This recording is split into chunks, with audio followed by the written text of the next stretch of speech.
नमस्कार दोस्तों। उम्मीद है आप सभी स्वस्थ और अच्छे होंगे। दोस्तों, हमारी आज की कहानी एक ऐसे साइकोपैथ स्टूडेंट किलर की है जो पढ़ने लिखने में ज़रा भी इंटरेस्टेड नहीं था और पढ़ाई में अपनी क्लास में सबसे वीक स्टूडेंट था, जिसने एक 7 साल के बच्चे का सिर्फ इसलिए मर्डर कर दिया ताकि स्कूल बंद हो जाए और एग्ज़ाम्स पोस्टपोन हो जाए और उसे पढ़ना ना पड़े और ना ही अपने पेरेंट्स के साथ स्कूल की पीटीएम अटेंड करनी पड़े। ये सुनकर ही आप उसकी दिमागी हालत का अंदाज़ा लगा सकते हैं। ज़रा सोचिए कि इतनी सी बात के लिए कोई इस हद तक भी जा सकता है। आखिर क्या था पूरा मामला, आइए जानते हैं। नमस्कार दोस्तों, मेरा नाम मनीष है और आप देख रहे हैं दास्तान जुर्म।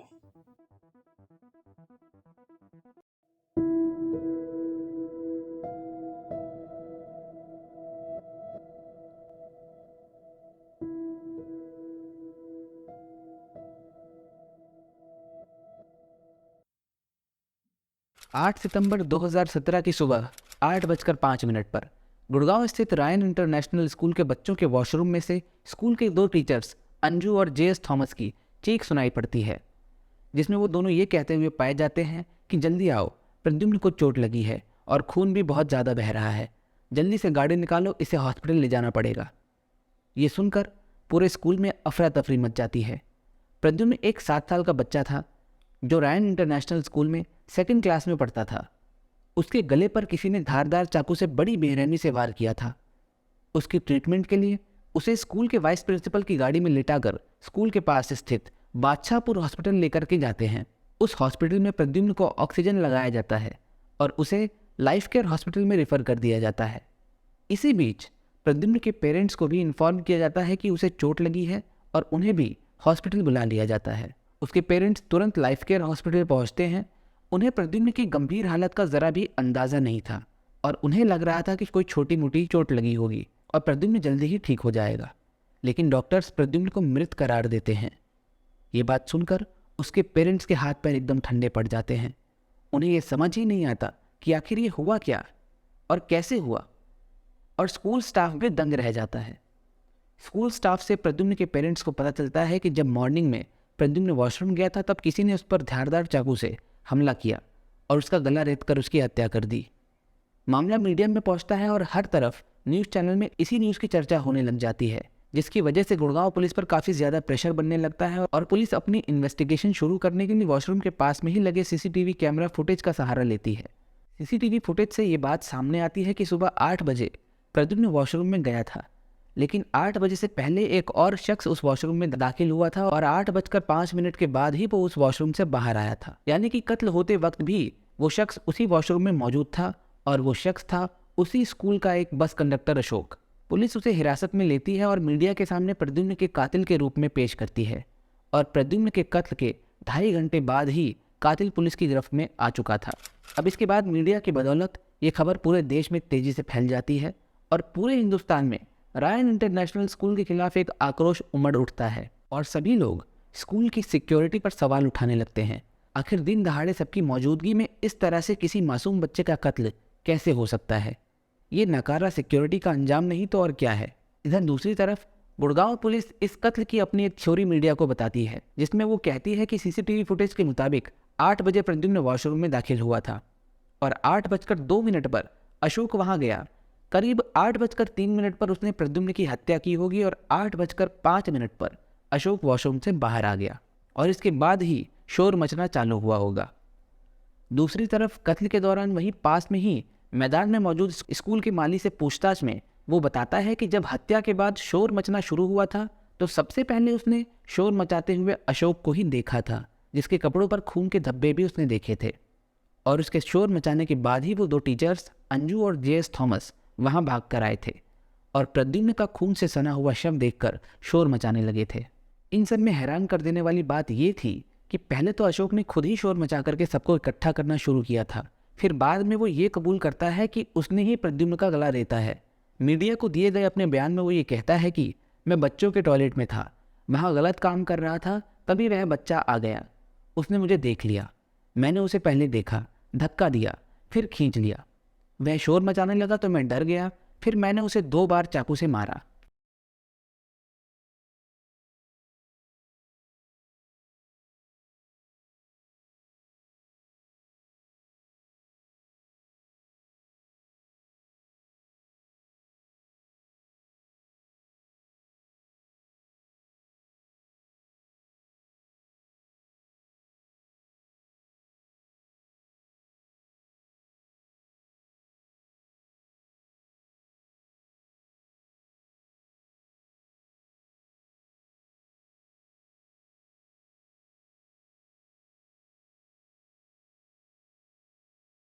पुलिस ने मौका वारदात से वो चाकू भी बरामद कर लिया था जिससे हत्या को अंजाम दिया गया था और अब प्रद्युम्न का कातिल कानून के शिकंजे में था।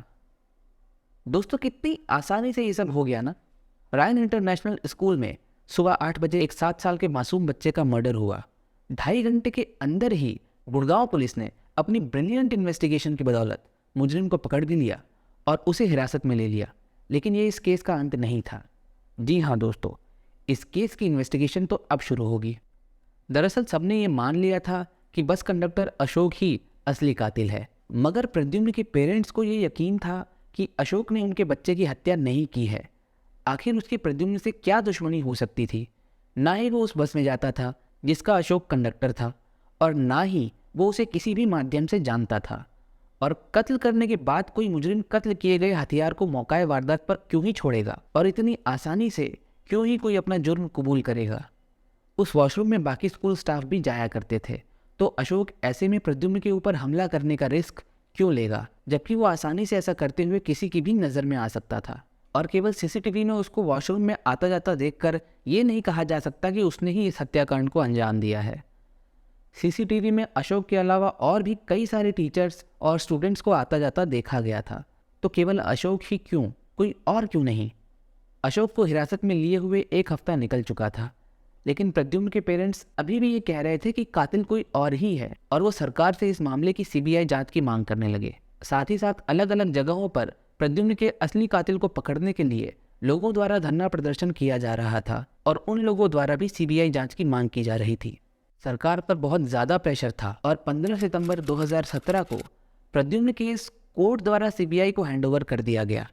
इसके बाद गुरुग्राम पुलिस ने सारे एविडेंसेस, सबूत, सीसीटीवी फुटेजेस, विटनेसेस और अपने द्वारा इकट्ठी की गई केस की सारी रिपोर्ट सीबीआई को सौंप दी और इसके 1 हफ्ते बाद से यानी कि 22 सितंबर 2017 से सीबीआई इस केस की जांच शुरुआत से शुरू करती है और करीब 2 महीने तक केस के एक सबूत और गवाहों को खंगालने के बाद अपने द्वारा बहुत से सबूत इकट्ठा करती है और 2 महीने के बाद एक सुबह सीबीआई मीडिया के सामने एक ऐसा सनसनीखेज खुलासा करती है जिसे देखकर सभी लोग, यहाँ तक कि गुरुग्राम पुलिस के भी पैरों तले जमीन खिसक जाती है। और तो और प्रद्युम्न केस में जो थ्योरी पुलिस ने दी थी वो भी पुलिस के ऊपर उल्टी पड़ जाती है। 2 महीने की सख्त जांच और कड़ी से कड़ी मिलाने के बाद सीबीआई असली विक्टिम को मीडिया के सामने पेश करती है, जो कि कोई और नहीं बल्कि रायन इंटरनेशनल स्कूल में ही 11वीं कक्षा में पढ़ने वाला एक 16 साल का स्टूडेंट होता है। सभी लोग ये देखकर हैरान थे कि प्रद्युम्न के ब्रूटल मर्डर के पीछे एक 16 वर्षीय नाबालिग लड़का हो सकता है, जबकि गुरुग्राम पुलिस तो बस कंडक्टर अशोक को गुनहगार के रूप में पहले ही हिरासत में ले चुकी है। इस मामले में सीबीआई कुछ इस प्रकार से जांच करती है कि पुलिस द्वारा बताई गई थ्योरी के अनुसार 8 बजे प्रद्युम्न वॉशरूम में दाखिल हुआ था। 8:02 पर अशोक उस वॉशरूम में गया था और 8:03 पर प्रद्युम्न का कत्ल हुआ होगा। लेकिन इन सब में सीबीआई अपनी एक अलग थ्योरी बनाती है, जिसके अनुसार सीसीटीवी में कैद छवियों में 8 बजे प्रद्युम्न के वॉशरूम में जाने के ठीक बाद ही वो 16 साल का नाबालिग लड़का भी उस वॉशरूम में दाखिल होते हुए देखा गया था और वो लड़का अब सीबीआई की नज़रों में चढ़ चुका था और उस पर 24 घंटे सीबीआई द्वारा नज़र रखी जाने लगी और इन 2 महीनों में उससे काफ़ी बार पूछताछ की गई और एट द एंड जब उस लड़के को ये लगा कि वो सच अब और नहीं छुपा पाएगा तो वो सब सच सच उगल देता है और अपना जुर्म कबूल कर लेता है।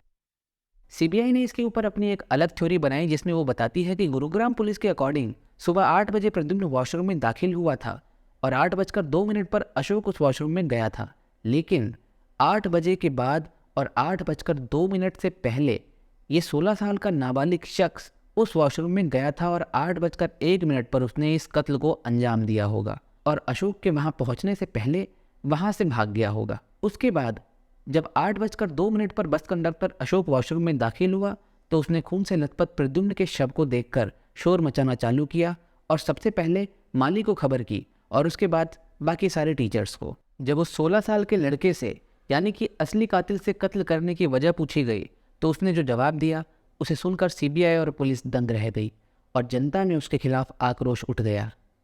ये कातिल पढ़ने लिखने में बहुत ही ज़्यादा कमज़ोर था, पढ़ाई में इसका ज़रा भी मन नहीं लगता था। इस दौरान उसकी मॉक टेस्ट चल रहे थे जो उसकी तैयारी ना होने के कारण बिल्कुल भी अच्छे नहीं जा रहे थे और स्कूल में पीटीएम यानी कि पेरेंट टीचर मीटिंग की तारीख भी नज़दीक आ रही थी। और उसे डर था कि सभी टीचर्स उसके मार्क्स जो कि ऑब्वियसली अच्छे नहीं थे वो उसके पेरेंट्स को बता देंगे और उसकी कंप्लेन कर देंगे। तो उसने कुछ ऐसा करने की सोची जिससे कि स्कूल में एग्जाम्स भी बंद हो जाए और पीटीएम भी कैंसिल हो जाए और स्कूल कुछ दिनों के लिए बंद हो जाए। और इसकी यही सोच उसके जहन में अंजाम देती है एक घिनौने प्लान को। वो प्लान करता है कि क्यों ना स्कूल के किसी छोटे बच्चे को जान से मार दिया जाए। फिर 8 सितंबर 2017 को वो लड़का एक धारदार चाकू स्कूल में लेकर के आता है और सीधा बच्चों के वॉशरूम में चला जाता है। उसे प्रद्युम्न से कोई मतलब नहीं था, बल्कि उसकी प्लानिंग तो किसी भी रैंडम बच्चे को मारने की थी। और बदकिस्मती से जब वो वॉशरूम में एंटर हुआ तो प्रद्युम्न वहाँ पहले से ही मौजूद था। उस 16 साल के लड़के ने तुरंत ही 2 बार उस चाकू से प्रद्युम्न के गले पर वार किया और उसका गला रेत कर उसकी हत्या कर दी। जब सीबीआई उसके दोस्तों से पूछताछ कर रही थी तो ये पता लगा कि वो लड़का एग्जाम्स ना देने के बहाने ढूंढता रहता था और हर बार अलग अलग बहाने से छुट्टी ले लिया करता था। प्रद्युम्न मर्डर से एक दिन पहले भी वो अपने सारे दोस्तों से कह रहा था कि एग्ज़ाम्स की इतनी टेंशन मत लो क्योंकि स्कूल बंद होने वाला है और एग्ज़ाम्स भी नहीं होने वाले। जिस दिन उसने प्रद्युम्न का मर्डर किया था उसी दिन उसका पहला मॉक टेस्ट भी था जिसमें उसने पूरा टेस्ट खाली छोड़ दिया था। उसकी फ़ोन की सर्च हिस्ट्री से सीबीआई को ये पता चलता है कि वो मर्डर के बाद गूगल पर फिंगरप्रिंट्स के निशान कैसे मिटाए जाते हैं उसके तरीके सर्च करता हुआ पाया गया था। अब ये सभी चीज़ें एक ही तरफ इशारा कर रही थी कि हो ना हो कातिल यही लड़का है। मगर अब इस केस के 2 गुनहगार अभी सबके सामने थे और सभी कंफ्यूज थे कि दोनों में से कातिल है कौन, बस कंडक्टर अशोक या वो 16 साल का बच्चा, सॉरी बच्चा नहीं हैवान, या क्या पता दोनों ने मिलके ऐसा किया हो। फिर सीबीआई की पूछताछ में अशोक ये बताता है कि उसने कुछ भी नहीं किया है और वो बेकसूर है। दरअसल जब उसने खून से लथपथ प्रद्युम्न का शव देखा था तब वो बहुत डरा हुआ था और स्ट्रेस में था। उसने सबको चिल्लाकर बुलाया मगर हर कोई प्रद्युम्न की बॉडी को हाथ लगाने से कतरा रहा था। तो अशोक ने ही उसकी बॉडी को पलटकर देखा था और उसके बाद सबको पता चला था कि उसका गला काटा गया है और उसी समय अशोक की शर्ट पर खून लग गया था और उसने पुलिस और स्कूल प्रशासन के दबाव में आकर ये कहा था कि उसने ही प्रद्युम्न का कत्ल किया है। सीबीआई की थ्योरी और अशोक के इस बयान को मद्देनजर रखते हुए कोर्ट अशोक को रिहा कर देती है और उस 16 साल के लड़के पर मुकदमा चलाया जाता है। लेकिन बदकिस्मती की बात तो ये है कि आज तक भी इस केस का कोई रिजल्ट निकलकर नहीं आया है और आज भी प्रद्युम्न इस इंतज़ार में है कि उसके कातिल को कोर्ट द्वारा कब और क्या सज़ा सुनाई जाती है। और वो आज भी ये सोच रहा है कि आखिर उसकी क्या गलती थी। अभी तो उसके सामने पूरी ज़िंदगी थी जीने के लिए जो उससे छीन ली गई केवल एक मतलबी सोच के चलते। दोस्तों आज की कहानी में बस इतना ही। जल्द ही मिलेंगे आपसे एक और दास्ताने जुर्म के साथ। Do subscribe our channel, hit the bell icon and stay tuned. Bye and take care.